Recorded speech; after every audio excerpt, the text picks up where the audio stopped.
alabanza, prédica y ministración. Sea parte de este tiempo y reciba de Dios una respuesta.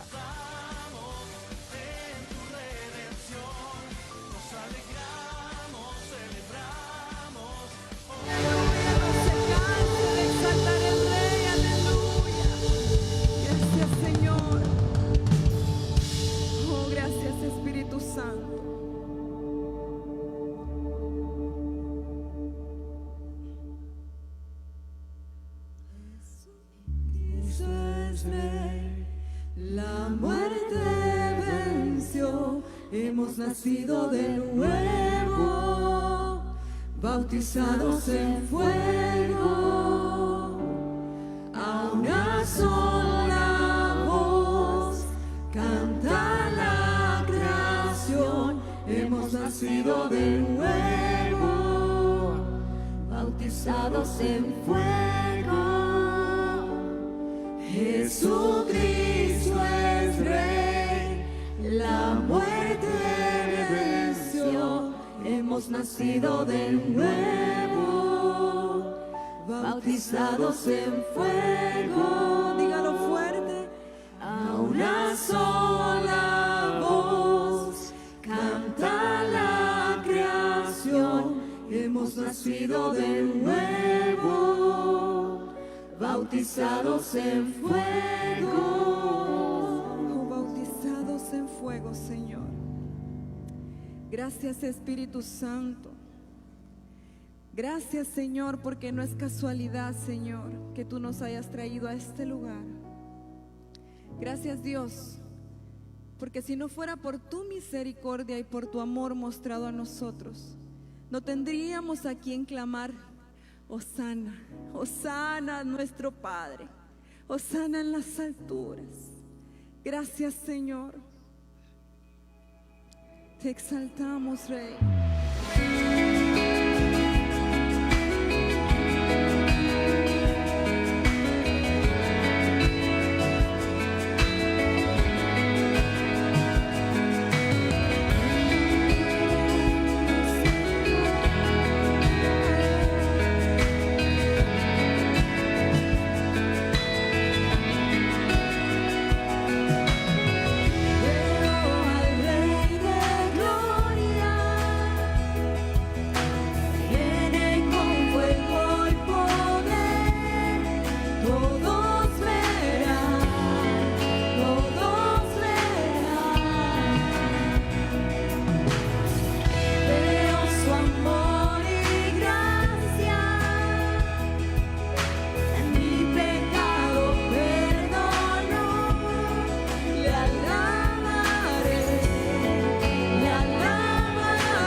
Hosana, dígaselo ahí en sus propias palabras.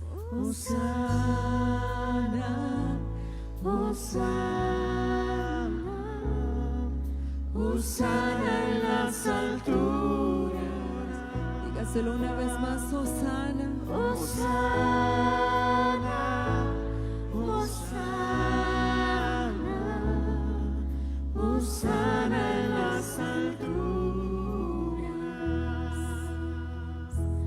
Hosana, Hosana, Hosana en las alturas. Hosana, Hosana, Hosana en las alturas. Gracias, Jesús. Gracias, Señor, porque podemos venir ante ti, Señor, y levantar nuestras manos, Señor, y poder confiar que tú, como nuestro Padre, Señor, responderás. Gracias, Señor, porque no hay un lugar mejor donde podamos estar seguros más que en tu presencia, Señor, en el nombre de Jesús.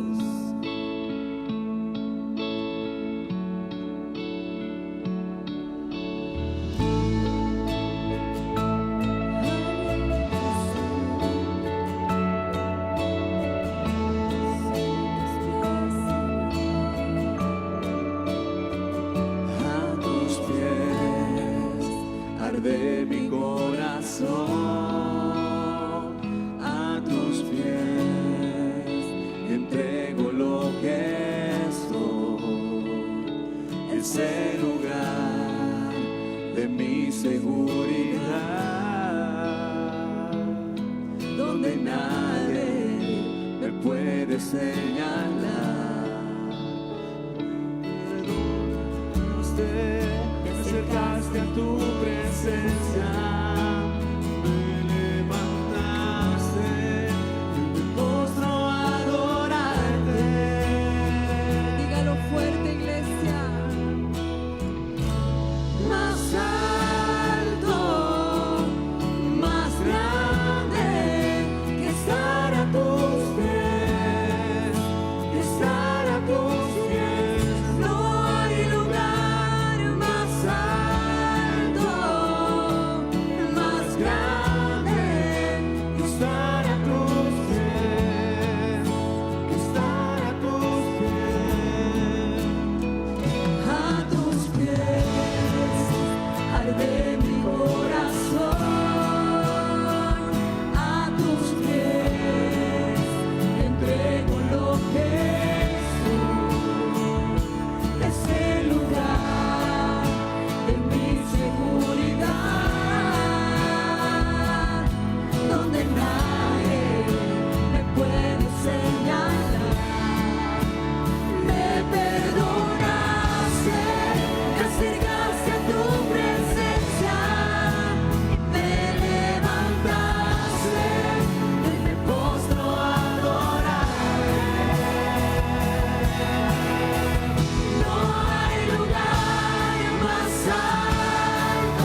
alcanzar riqueza, alcanzar posiciones, si estamos lejos del Maestro?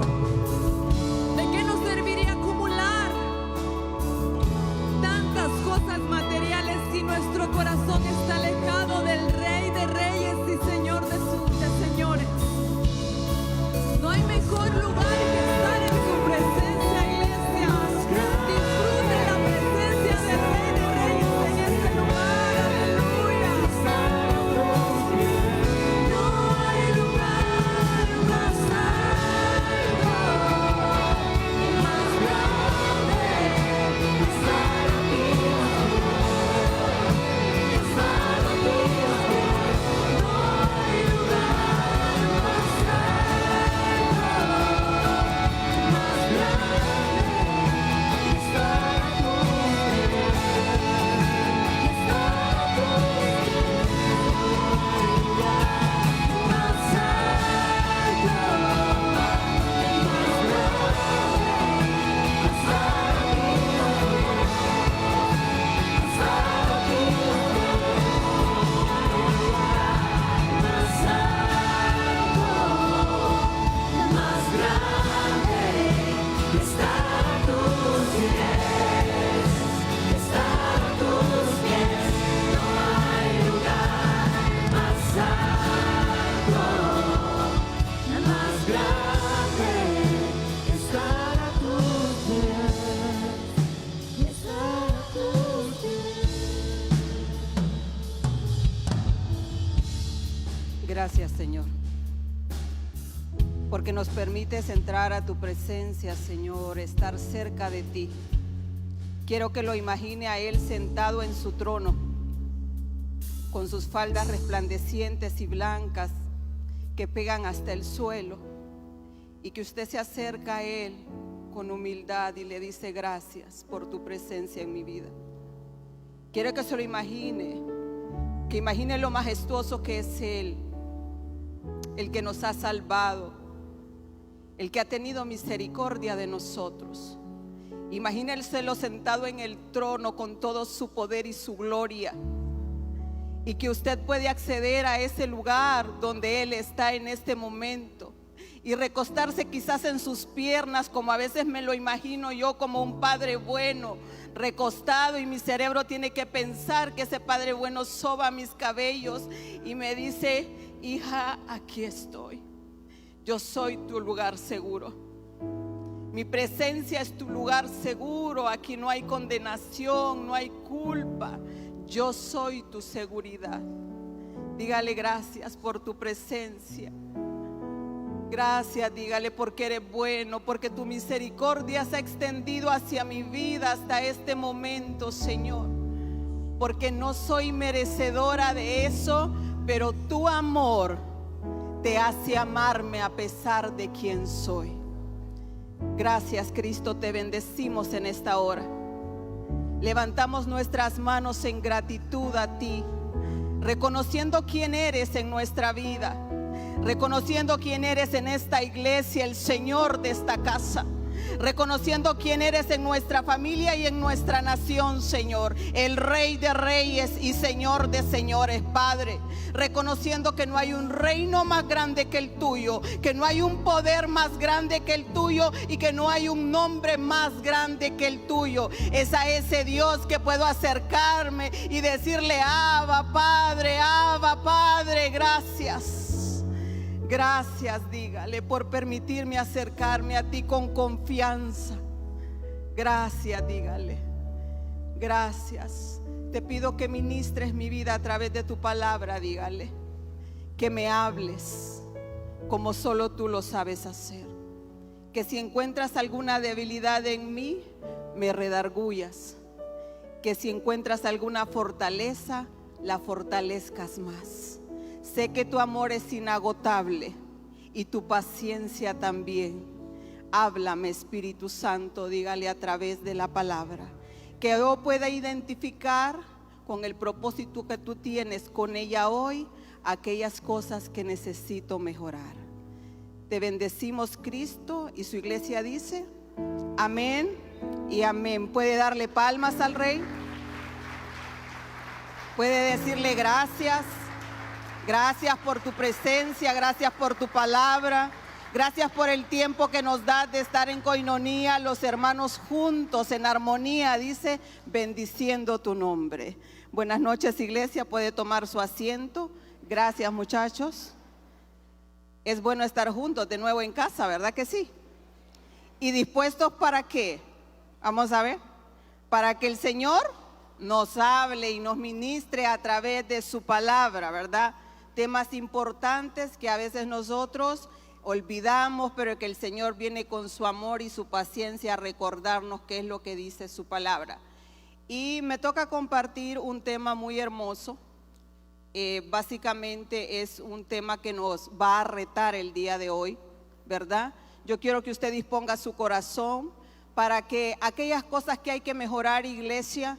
Mire, si el Señor dice que Kelly predicaba el viernes pasado y la encomienda que le había dado Pablo a Timoteo le decía, predica a tiempo y fuera de tiempo, redarguye, exhorta, le decía, y le daba una cantidad de señalizaciones que nosotros debemos hacer de alguna manera.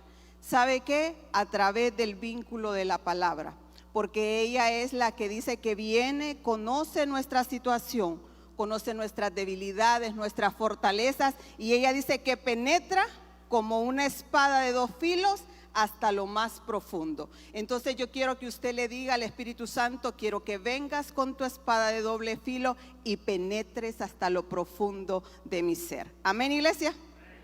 Y como decía Yasmín, el tema está basado en 1 de Juan 3:18, que dice, hijitos míos, no amemos de palabra ni de lengua, sino de hecho y en verdad.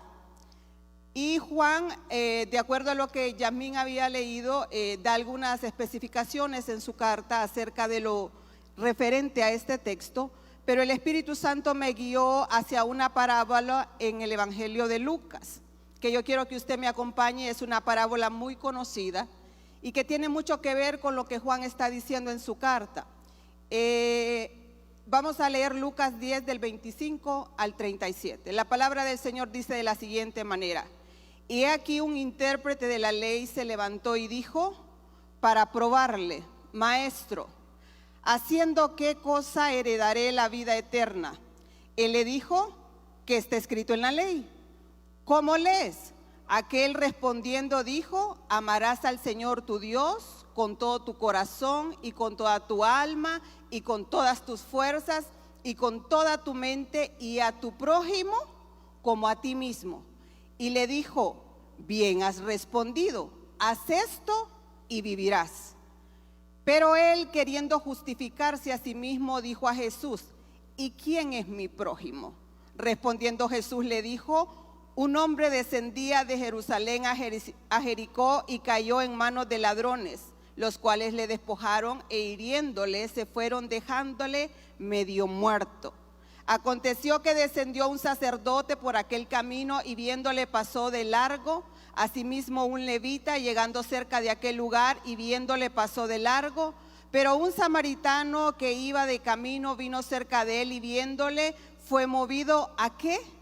A misericordia, y acercándose vendó sus heridas, echándole aceite y vino, poniéndole en su cabalgadura, lo llevó al mesón y cuidó de él. Otro día al partir sacó 2 denarios y se los dio al mesonero y le dijo, cuídamele, y todo lo que gastes de más yo te lo pagaré cuando regrese. ¿Quién pues, le dice el Señor al escriba, al doctor de la ley, de estos 3 te parece que fue el prójimo del que cayó en manos de los ladrones? Y él le responde y le dice, el que usó de misericordia con él. Entonces Jesús le dijo, ve y haz tú lo mismo. Aquí hay una escena básicamente que el Señor quiere mostrarnos a través de la escritura algunos principios que nosotros podemos sacar de esta escritura. Y cuando usted ve este encuentro de Jesús con este hombre que era un hombre que sabía y conocía la ley, porque dice que era un intérprete, otras versiones puede decir que era un abogado de la ley, o sea que conocía perfectamente, como pudiéramos decir en estos tiempos, un teólogo de las escrituras. Y entonces cuando se encuentran, dice que el propósito de este hombre es que probar a Jesús con aquella pregunta que le hace. Y cuando nosotros, iglesia, vemos la pregunta primera teológica que este hombre le hace a Cristo, y le dice, ¿haciendo qué cosa? Le dice, yo podré heredar la vida eterna. ¿Haciendo qué cosa? Le dice, necesito que me lo expliques. Es una pregunta como de primer nivel, ¿verdad? De discipulado, ¿verdad? Que le hace al Señor Jesucristo. ¿Haciendo qué cosa? Le dice, yo podría heredar la vida eterna, ¿verdad? ¿No es cierto, iglesia, que nosotros a veces sabemos lo que el Señor nos ha mandado a hacer? Sí, ¿verdad? Sabemos muchas veces el propósito que tenemos en el lugar que estamos. Sabemos que a veces nos da algunas recomendaciones específicas de trabajos específicos y asignaciones que nosotros tenemos que hacer, y a veces nosotros le hacemos algunas preguntas al Señor como para probar lo que el Señor nos va a responder. ¿Sí? Es como que nosotros le dijéramos al Señor, Padre, ¿cómo yo puedo ganar la vida eterna? ¿Verdad? Pregunta básica, ¿verdad? ¿Alguno de nosotros no sabrá qué es lo que tenemos que hacer para ganarnos la vida eterna? Obviamente creo que la mayoría lo sabemos, ¿verdad? Entonces este hombre dice que para probar al Señor Jesucristo, él le hace esa pregunta teológica, ¿verdad? Y entonces Jesucristo, como es un maestro exquisito, ¿verdad? El mejor maestro que existe y que ha existido, no le responde directamente, sino que le dice, bueno, si eres intérprete de la ley, si conoces la ley, entonces ¿qué es lo que lees tú en la ley que se requiere para qué? Para heredar la vida eterna. Y él le responde y le dice, pues te lo voy a resumir en el gran mandamiento: amarás al Señor tu Dios con todo tu corazón y a tu prójimo como a ti mismo. Y ahí está resumida la ley. En eso que él le responde y le dice Jesucristo, acertaste. Esa es la respuesta correcta, que él mismo la sabía, ¿verdad que sí? Se fijó que Jesucristo no le dio indicaciones de nada, solo le dijo, bueno, si tú eres intérprete y conoces la ley, entonces dime tú qué es lo que se requiere. Y él le responde con el mandamiento que nosotros debemos de ¿qué? De contemplar en nuestra vida siempre. Y cuando miramos la continuidad del escrito, nosotros encontramos qué es lo que nosotros podemos hacer y no podemos hacer, iglesia. Y una de las cosas y la pregunta que nosotros nos deberíamos de hacer hoy es, ¿con cuál de los protagonistas de la historia, de los actores de la historia, porque la historia tiene ¿qué? 3 actores? Usted tiene que decirle al Espíritu Santo hoy, ¿con cuál de ellos yo me identifico? Porque posiblemente ya leímos la historia muchas veces, ¿verdad? Pero el Espíritu Santo quiere que nosotros entendamos con cuál de ellos nosotros estamos siendo identificados para hacer mejoras posiblemente, o para seguir haciendo el bien como Él lo ha establecido. Y entonces, ¿cómo nosotros podemos respaldar lo que decimos con lo que hacemos, iglesia? Este texto nos da a la luz 3 cosas. Lo primero está en el texto número 29. Pero él, queriendo justificarse a sí mismo, le dijo a Jesús, ¿y quién es mi prójimo? Recuerda que él le respondió cuál era el nexo correcto para ganar la vida eterna. Y le responde Jesús y le dice, ve tú y haz lo mismo, hazlo. Pero él vuelve a otra pregunta teológica y le dice, enséñame entonces el límite de la persona, o enséñame quiénes son las personas a las que yo debo amar, como dice el gran mandamiento. Muéstramelo. La mayoría de veces, iglesia, nosotros sabemos lo que Dios espera de nosotros. ¿Sí? La mayoría de veces nosotros sabemos cuando hemos actuado mal y cuando hemos actuado bien. Cuando el Señor ha requerido de nosotros, ¿sabe? Y nosotros no hemos hecho lo que Él nos ha pedido. Entonces este hombre le dice, muéstrame el límite, le dice, de a quién es que yo debo servir y amar. Porque amar no es un sentimiento. Amar siempre se va a referir a una acción que me hace servir a la otra persona. Es abrazarlo a pesar de quién es la otra persona. Porque cuando se define el amor, lo miramos a través de Dios, que Él es ¿qué? Amor. Y en su misericordia y en su amor, cuando Él nos mira a nosotros, que no nos podemos salvar a nosotros mismos, ¿sabe qué hace? Él acciona en favor de la humanidad. Amén. Entonces ese es el amor que define la Escritura. No es un sentimiento, no es aquella emoción que a veces nosotros pensamos que sentimos y que amamos a las personas, pero que realmente con nuestras acciones o dejando de hacer acciones que el Señor requiere de nosotros, nosotros le estamos demostrando a la otra persona que realmente no le amamos. Entonces, ¿por qué este hombre le hace esta pregunta al Señor Jesucristo? ¿Sabe usted que los escribas y fariseos pensaban que el prójimo eran las personas justas de su tiempo? En esa palabra justas no estaban incluidos las prostitutas, no estaban incluidos los publicanos, no estaban incluidos los gentiles y mucho menos los samaritanos. Para ellos todas estas cuatro personas eran enemigos de Dios y citaban el Salmo 139 para justificar que no podrían servir a un samaritano, que no podrían servir a una prostituta, que no podían amar a ¿quién? A un gentil. Y entonces es necesario que el Señor ponga los límites de eso y le esclarezca a este hombre quién es nuestro prójimo. Y es lo que el Señor hace en los siguientes versículos. ¿Qué es la otra cosa que nos respalda a nosotros cuando estamos haciendo las cosas bien? Es que nosotros como iglesia debemos vivir en la novedad del Espíritu y no en la vejez de la ley. Dice Romanos 7:6. Dice, pero ahora estamos ¿qué? Libres de la ley, por haber muerto para aquella en que estábamos ¿qué? Sujetos.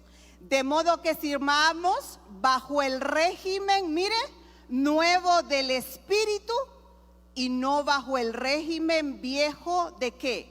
De la letra. Ahí la letra significa la ley y el Espíritu significa la gracia. Entonces, en Lucas 10 del 30 y 32, Jesucristo le dice, mira quién es tu prójimo. Y le dice, descendía de Jerusalén a Jericó y cayó en manos de ladrones un hombre. Este hombre fue despojado, le hirieron y fue dejado como ¿qué? Como muerto. Esta palabra es importante. Aconteció que descendió luego un sacerdote, le dice, por aquel camino y viéndole, pasó ¿de qué? De largo.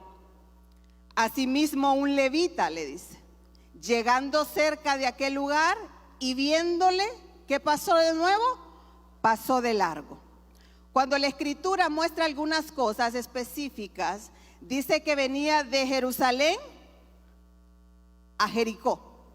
Posiblemente este hombre que fue asaltado, que no podría ser un samaritano porque la Escritura tenía que decirlo, era un judío, ¿verdad?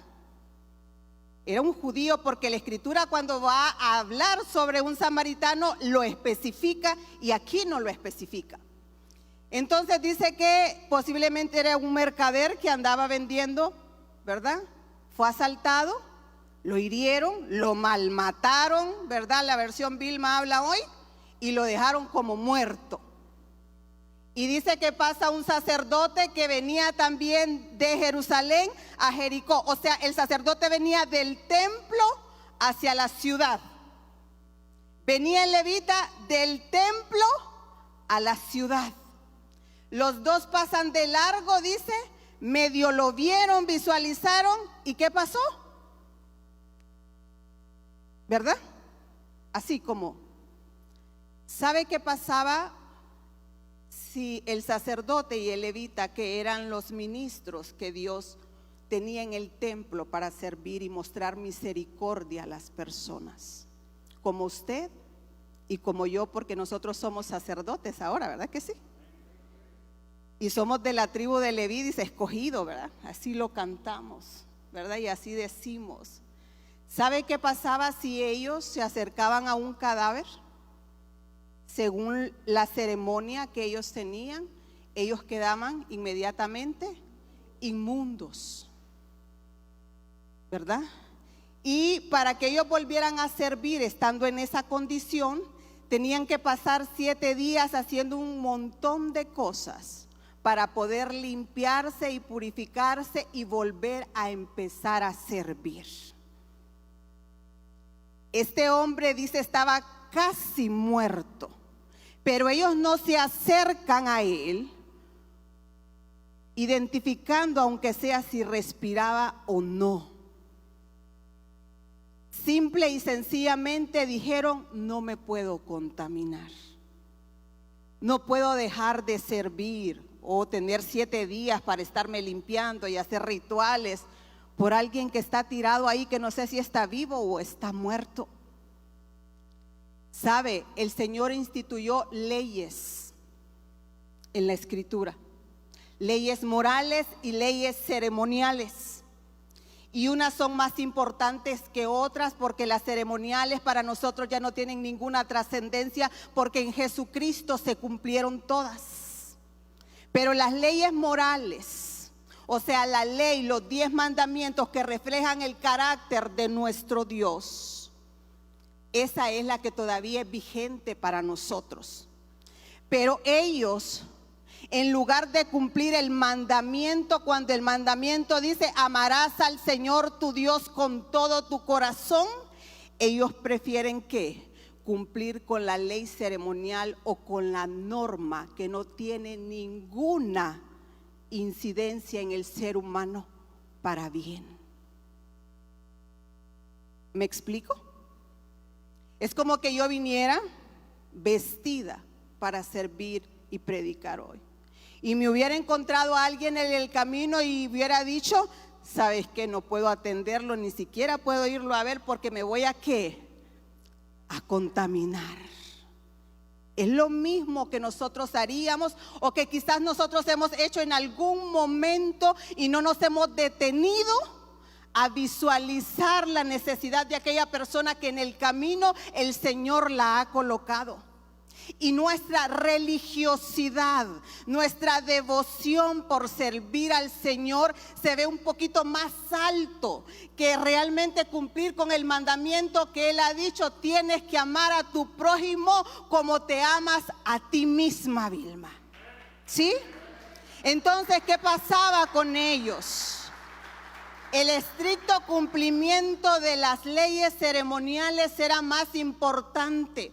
Las normas de los hombres que los hombres habían establecido. Entonces, para la iglesia de Cristo hoy sería un delito que nosotros quisiéramos seguir con la norma y con lo que los hombres dicen, en lugar de lo que dice el Padre en su palabra. A eso nosotros le llamaríamos ¿qué?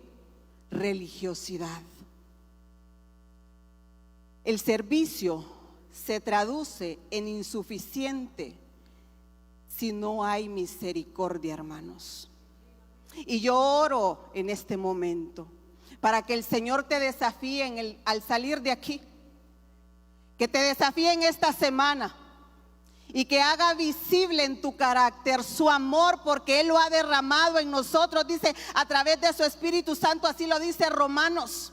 O sea, nosotros no accionamos en nuestro propio amor, porque nosotros no podemos amar como el Señor ama. Es ese amor derramado a través del sacrificio de Cristo que nos hace tener misericordia y compasión por los demás. Amén. Y la religiosidad, entonces, me hace cumplir con la ley, pero con el propósito bíblico, no. Con la ley del Espíritu. Segunda de Corintios 3:6 dice, el cual asimismo nos hizo ministros competentes de un nuevo ¿qué? Pacto, no de la letra, sino del Espíritu, porque la letra mata, mas el Espíritu ¿qué? Vivifica. ¿Sabe qué significa ese texto que ha sido confundido por mucho tiempo?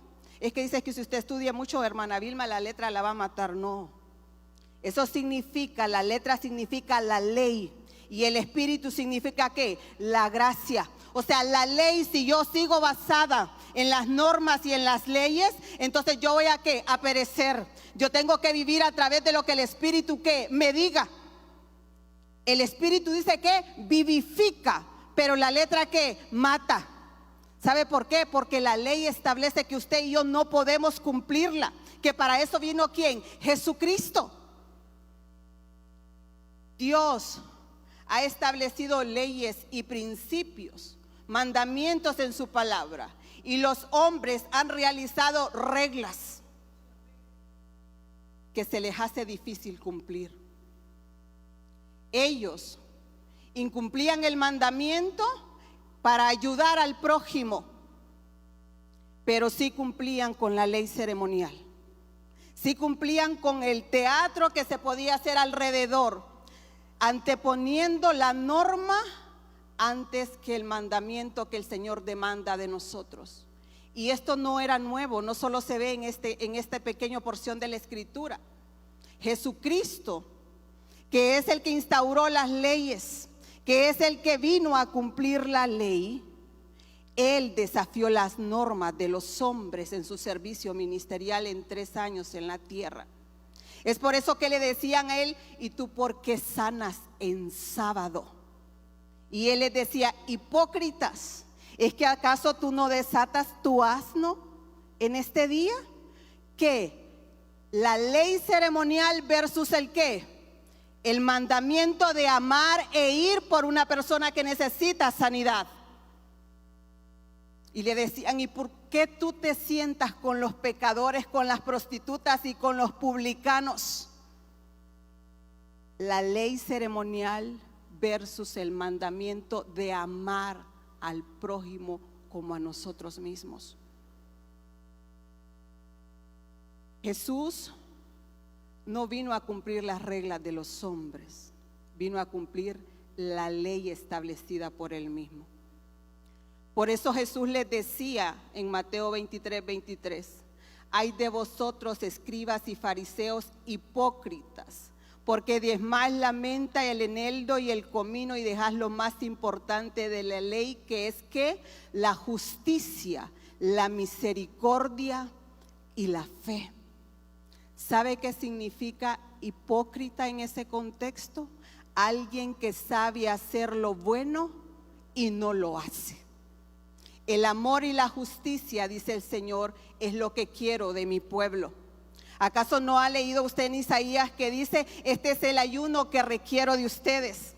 Que hagan el bien, ¿por quién? Por las personas, que amen, que hagan misericordia y que hagan ¿qué? Justicia. La ley es el instrumento y no el fin. Pero nosotros preferimos, iglesia, diezmar, porque es visible, ofrendar, ayunar, orar, porque es visible. Pero cumplir con el mandamiento que no lo hace visible, sino que es lo interno que refleja en nuestras acciones, se nos dificulta ¿qué? Un poquito. El amor es el cumplimiento de toda la ley. Quiero que en su Biblia busque Romanos 13:10, no lo tengo aquí, no sé si me lo pueden colocar. Pero Romanos 13:10 dice, el amor no hace mal al prójimo. Así que el cumplimiento de la ley es el amor. Las obras muertas son reflejadas cuando nos comportamos como el levita y como el sacerdote. Las obras muertas son el resultado de la religiosidad, como lo dice Santiago 2 del 17 al 22. Así también la fe, si no tiene obras, es muerta en sí misma, dice. Pero alguno dirá, tú tienes fe y yo tengo ¿qué? Obras. Muéstrame tu fe sin tus obras y yo te mostraré mi fe por mis obras. ¿Tú crees que Dios es uno? Bien haces. También los demonios creen y a diferencia de muchos de nosotros, estos tiemblan. Mas ¿quieres saber, oh hombre vano, que la fe sin obras es muerta? ¿No fue justificado por las obras Abraham nuestro padre cuando ofreció a su hijo Isaac sobre el altar? ¿No ves que la fe actuó juntamente con sus obras y que la fe se perfeccionó por las obras? Le dice. Entonces, cuando nosotros como iglesia no estamos accionando en misericordia y en compasión, es como lo que dice Santiago, tenemos una fe que muerta. Cuando una iglesia que cumple con las normas de los hombres y ha perdido la sensibilidad en el corazón y no se somete a lo que el Señor dice de amar al prójimo, es una iglesia básicamente que está ¿qué? Moribunda. Amén. Y hay algo importante que nosotros debemos de rescatar hoy, lo que dice Mateo 10:8. Sanad enfermos, dice. Eso es para usted y para mí. Limpiad leprosos, resucitad muertos, echad fuera demonios. De gracia recibisteis. ¿Cómo tenemos que dar, iglesia? De gracia. O sea, lo que hemos recibido sin merecerlo, iglesia, necesitamos, dice el Señor Jesucristo, que darlo a los demás. Y entonces es cuando aparece el samaritano, dice que iba de camino en el texto 33, vino cerca de él, mire, vaya contando las cosas que el levita y el sacerdote no hicieron, pero que el samaritano sí hizo. Dice, vino cerca de él y viéndole, fue movido ¿a qué? A misericordia. Y acercándose, vendó sus heridas, echándoles aceite y vino, y poniéndole en su cabalgadura, lo llevó al mesón y cuidó de él. Otro día, al partir, sacó 2 denarios y los dio al mesonero y le dijo, cuídalo, y todo lo que gastes de más, yo te lo pagaré cuando regrese. ¿Sabe? Los samaritanos habían mezclado las escrituras porque ellos se habían separado. Ellos no sabían adorar al Señor de manera correcta por la situación que estaban viviendo. Pero este samaritano sin duda era la excepción de muchos. Y dice que este hombre se acerca y quizás recuerda la gracia que él recibió de parte de Dios, y la gracia que él recibió le hace ¿qué? Acercarse al necesitado. El movimiento interior que este hombre recibió, porque a diferencia de los demás que solo lo vieron de lejos y no quisieron acercarse mucho, dice cuando él se acerca es movido ¿a qué? A misericordia. Y esto lo hace ¿qué? Accionar. Hace 7 cosas por este hombre concretas. Se acerca, venda sus heridas, dice que saca aceite y vino, y me imagino que tenía en su alforja todo aquello, y empieza a limpiar las heridas porque lo habían dejado como medio muerto. Le echa aceite y vino, dice, lo monta en su cabalgadura. O sea, él se bajó, lo montó a él se fue caminando y el herido iba sobre el animal. Lo lleva a una posada y cuida de él. Y le dice, ¿sabes qué? Si hay un gasto extra, yo te lo doy luego. 2 denarios era el salario de 2 días completos. ¿Sí? Si a veces decimos que no tenemos tiempo, este hombre tuvo tiempo porque quizás andaba haciendo sus trámites también en el mismo pueblo. Tomó su tiempo de atenderlo, de cuidarlo, de llevarlo al mesón, de gastar por él, y si había algo más, pagarlo también. Amén. La gracia, entonces, activa ¿qué? Mi misericordia.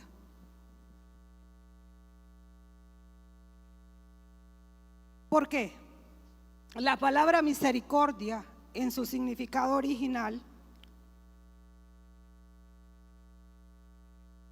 cuando usted mira misericordia, significa miseria. Y cordia significa corazón. O sea que la miseria de otra persona conmueve ¿qué? Mi corazón. Mueve mis entrañas en mi interior. Los evangelios registran una y otra vez que Jesucristo fue movido ¿por qué? Por compasión y misericordia para sanar, para liberar, para enseñar, para ir y dar alimento. Posiblemente lo que nos hace falta a nosotros es que misericordia, mirar la miseria del hermano como que si fuera mía y sentirlo desde mis entrañas que necesito que atenderle y ayudarle. ¿Sabe? Eso fue lo que hizo Jesucristo, iglesia, cuando nos mira que no nos podíamos salvar a nosotros mismos. Y en nuestra miseria espiritual, Él a través de su amor, el Padre envía el Hijo muere en la cruz por su miseria y por mi miseria. Y eso es lo que Él quiere que nosotros como iglesia proyectemos en este tiempo. Mi amor por Dios debe manifestarse de manera que práctica, no con palabras. Las palabras, decía mi madre, se las lleva ¿qué? El viento. Hay palabras amables que le dicen a usted que lo aman, que le deleitan el oído, pero ¿sabe qué? A veces se quedan vacías y huecas cuando miramos las acciones que son contrarias a esas palabras que nos han dado. Y Santiago en el 1:22 dice, pero sean hacedores de la palabra y no tan solo ¿qué? Oidores, engañándose a ustedes mismos. Entonces quiere decir que cuando nosotros no estamos haciendo lo que la palabra establece, somos ¿qué? Oidores, olvidadizos, y también el texto dice que nos engañamos ¿a qué? A nosotros mismos. Iglesia, posiblemente necesitamos no escuchar tanto la palabra, sino ponerla en práctica, porque hoy lo que el texto le está predicando usted ya lo sabe. El significado, por tanto, es que la verdadera misericordia implica una respuesta activa que nace de una profunda identificación con el sufrimiento de otra persona. Necesitamos misericordiar nosotros todos los días. Que el Señor mueva nuestras entrañas a través de la necesidad de otra persona. Que nos duela el dolor de otra persona. Y que no seamos indiferentes y pasemos de lejos como el levita y como el sacerdote. ¿Sabe por qué? Porque hay un evento final donde usted va a mostrar sus obras. ¿Se alegra? ¿Sabe qué dice la Escritura? Que nosotros nos estamos preparando para una boda. ¿Sí? Mire lo que dice Apocalipsis 19:8. Y a ella, a usted y a mí, se le ha concedido que se vista ¿de qué? De lino fino, limpio y resplandeciente, porque el lino fino es las acciones justas de los santos. Aquí no se está refiriendo a la justificación o a la obra de Jesucristo en nuestra vida. Se está refiriendo al resultado de haber sido salvados y justificados para hacer obras justas como Él las hizo, como las sigue haciendo y como lo muestra en su Escritura. El lino fino es el resultado práctico de la justicia de Cristo en el creyente, es decir, la manifestación externa de la justicia que nos ha otorgado. Y me encantó la oración de Darcy, porque cada cosa que ella decía era una confirmación del mensaje. Cuando el Señor me habló de las vestiduras, me preguntó, ¿y cómo están tus vestiduras, Vilma?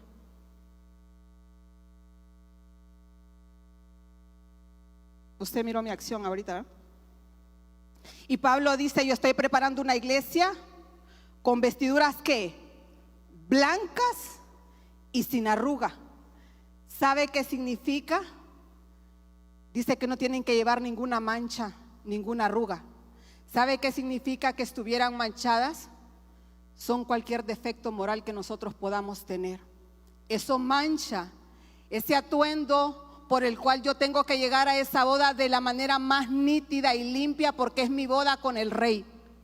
Así como cuando una novia se prepara para su boda.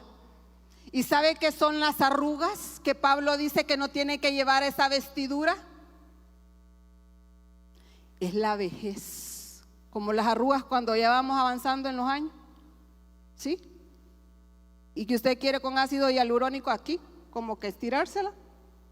A eso se refiere la palabra arruga en el texto.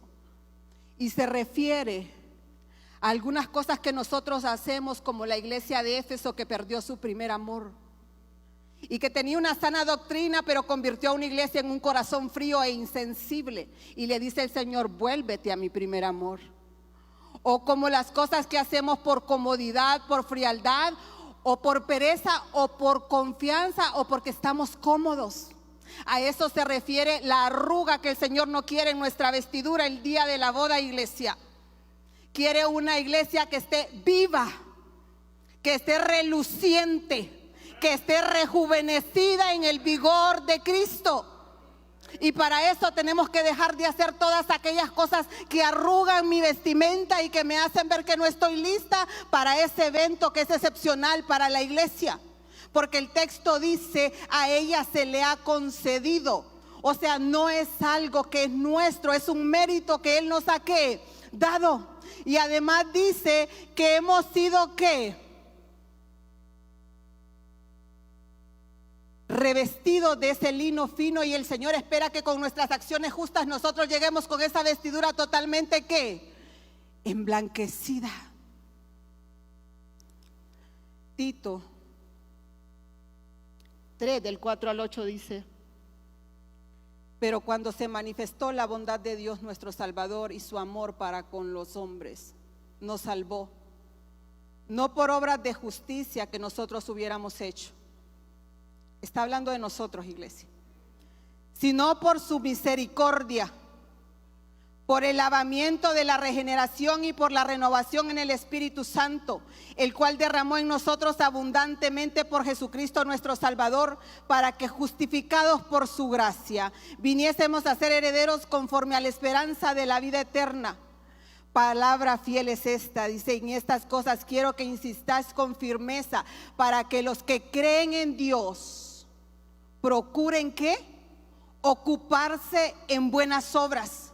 Estas cosas son buenas y útiles para los hombres.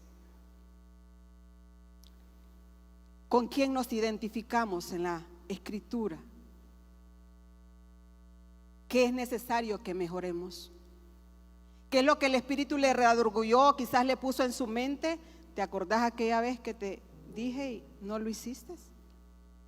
A veces es una simple oración por alguien, iglesia. A veces es simple ir a abrazar a alguien. A veces también es no hablar de alguien y lastimarlo. Eso también se muestra la misericordia. Y concluyo con lo siguiente. Mire, mejor es el que calla y sirve que el que habla y no está haciendo nada. Porque las obras sin palabras hablan ¿de quién? Del que vive.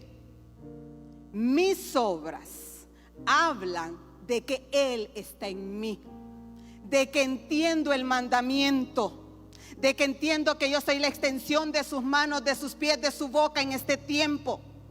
Mi silencio, pero mis obras hablan de aquel que por gracia me salvó. Yo estoy extendiendo la gracia recibida de parte de Él.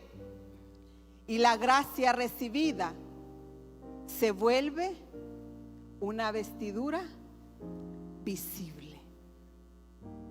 Es mejor servir y hacer iglesia aunque estemos en silencio. Pero eso de andar alardeando, andar diciendo mucho sin hacer nada, eso no es un ejemplo del que vive. Son nuestras obras las que nos identifican con Él. Son nuestras obras las que dicen que hemos sido salvos, que realmente Él está trabajando en nuestro carácter, que entendemos lo que Él nos solicita, que necesitamos ejecutar la misericordia. ¿Quién es su prójimo? Mire a la persona que está a su lado o que está cerca de usted. Él es su prójimo. Mire alrededor, todos ellos son su prójimo. No hay límites. La extensión de Dios va a todos los lugares donde nos movemos. Ellos son nuestro prójimo. ¿Y qué nos pide el Señor? Que nuestras entrañas sean movidas ¿a qué? A misericordia por el bien de ellos, y para testificar que hemos recibido gracia y que también la estamos ofreciendo. Amén, iglesia. Gracias, Señor, por tu palabra en esta hora. Gracias por recordarnos, Señor, por recordarnos que tú accionaste en favor nuestro, que viste nuestra miseria, Señor, y lo único que te movió a salvarnos, a morir por nosotros, a venir a esta tierra, fue ese grande amor mostrándonos misericordia una y otra vez. Y por eso te alabamos y te bendecimos por la salvación recibida. Oramos por aquellas personas que no te han conocido. No sé si a través de las pantallas que escuchaste el mensaje o estás aquí en casa y no has conocido ese regalo de misericordia que el Señor te está extendiendo. Hoy es día de salvación, dice su palabra. Puedes orar conmigo y decirle: Dios de misericordia, gracias. Gracias porque tu palabra trajo convicción a mi vida de que soy un pecador y que necesito arrepentirme de mis pecados. Gracias porque hoy extiendes tu salvación hacia mi vida en rescate, Señor. Dígale: me arrepiento de todos mis pecados. Lávame, límpiame, véndame como ese samaritano hizo con ese hombre. Cura mis heridas, sáname, acéptame como tu hijo. Redime mis pecados y mi maldad.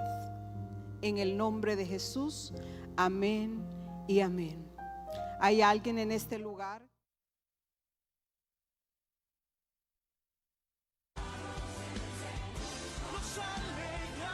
Gracias por sintonizar su programa Alabanza, Prédica y Ministración. Le invitamos a sintonizarnos todos los viernes a las 6 de la tarde y reciba una palabra que edificará su vida.